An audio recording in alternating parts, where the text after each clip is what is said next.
ખબરદાર, કોઈ ઓફ થઈ જાય એટલે યુવાન મિત્રો તરત જ રેસ્ટ ઇન પીસ લખી નાખે છે. આ બહુ નાનકડો સુધારો કહું છું હો દોસ્તો. હું કાંઈ તમને બધાને સુધારવા આવ્યો છું વેમમાં નથી, અને મારા એમ કહેવાથી કોઈ સુધરી જાય એવા વેમમાં નથી, પણ મારી ફરજ પૂરી કરું છું. રેસ્ટ ઇન પીસ કોણ લખી શકે? જેની કબરમાં દફનાવાનું હોય. ઘણા હિન્દુ સમાજમાં પણ એવા છે આપણે ત્યાં કે જેના અંતિમ સંસ્કાર નથી થતા, જેને કબરમાં દફનાવાના હોય. જે ધર્મની માનસિકતા એમ હોય કે જેનો પૂર્વજન્મ નથી, તો એવું એક ઇસ્લામ છે અને બીજું એક આપણો ક્રિશ્ચન ધર્મ છે કે જે લોકો પૂર્વજન્મમાં નથી માનતા. આપણે ત્યાં તો એક નયનમ છિદ્રંતી શસ્ત્રાણી નયનમ દહતી પાવક, આત્માને કોઈ બાળી જ નથી શકતું. ભાઈ, આ અવતારમાં હું તમને મળ્યો તો અને તમે મને માણ્યો તો એવા તો હજારો હજાર અવતારોથી આપણે ભેગા ને ભેગા હોય. એવા સેજે વેમમાં રહેતા નહીં દક્ષેશભાઈ. આવા જ કોક એકાદ મંદિરની સ્થાપના તમે કરાવી હોય અને આવું તો યુગે યુગે થતું જ હોય, તો કોક દી મળ્યા હોય ને તો જ આ ભવમાં મળીએ, બાકી ભેગા જ ન થાય મારા વાલા. એ રામ અવતારમાં આપણે વાંદરા થઈને આવ્યા હશું, કૃષ્ણ અવતારમાં આપણે ગોવાળિયા થઈને આવ્યા હશું, ક્યાંક કાળિયા ઠાકરનો, ક્યારેક ભગવતી ઉમિયા એ જયારે નીકળી હશે ને એનો પગ પડી ગયો હશે, એ પથ્થરમાંથી બને તમને મનુષ્યનો દેહ મળ્યો હશે.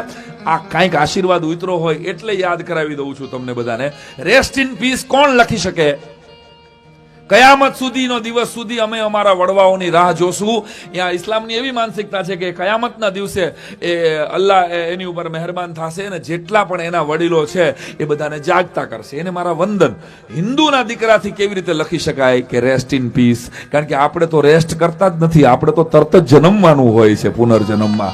એટલે ભારતનો એટલીસ્ટ તમારા સ્ટેટસમાં કરી શકાય એવો સુધારા, બે સુધારા સૂચવું છું ખાલી, કે સ્ટેટસમાં કોઈ ઓફ થઈ જાય તો ઓમ શાંતિ લખવું, હરિઓમ લખવું, માં જય મહાદેવ લખવું, પણ રેસ્ટ ઇન પીસ ન લખવું. અને બીજો મુદ્દો, વાત વાતમાં ક્યારે એવું ન કહેવું કે અમારી બે વચ્ચે રામાયણ થઈ છે. યાદ રાખજો, આપણા જ શબ્દોને, આપણા જ સદગ્રંથોને આપણે નબળા પાડ્યા છે.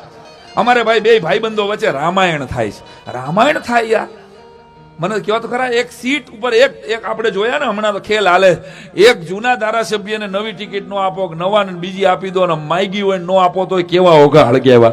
તો એ રામાયણ કે જેમાં ભરત 14 વર્ષ સુધી ચરણ પાદુકા રાખે અને રામના ભલા માણસ એની ચરણ પાદુકા, એ રામાયણ થાય એમ તમે બોલો. આ અમારો હનુમાન છે, આવા શબ્દો વાપરીએ ખબર છે પોતાના અંગતમાં કે આ અમારો હનુમાન. ખબરદાર છે, હનુમાન શબ્દ તમે કોઈના માટે કેમ વાપરી શકો?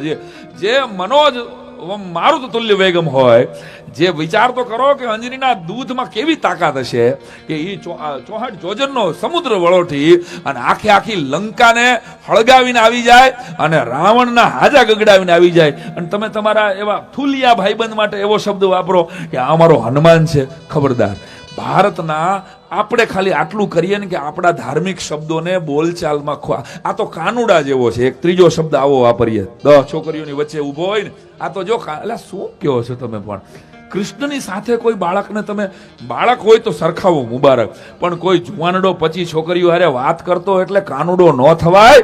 કાનુડો થવા માટે પેઢીઓ ટૂંકી પડે, ખાલી રાસલીલાથી કાનુડો ન થવાય. જરૂર પડે ત્યારે દ્રૌપદીના ચીર પણ પૂરવા પડે, ત્યારે કાનુડો. આ 3-4 સુધારા આપણે કરી શકીએ એમ છીએ હજી.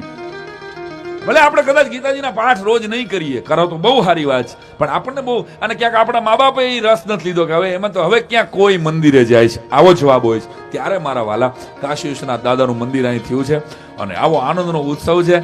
આજ મને હરખની એલી આવે છે. આવો તો આપણે આપણા ધર્મના આ હેલોજન અજવાળું ક્યારે આપી શકાય? અહીં જેટલી પણ છે તમે જુઓ, લગભગ 50 જેટલી.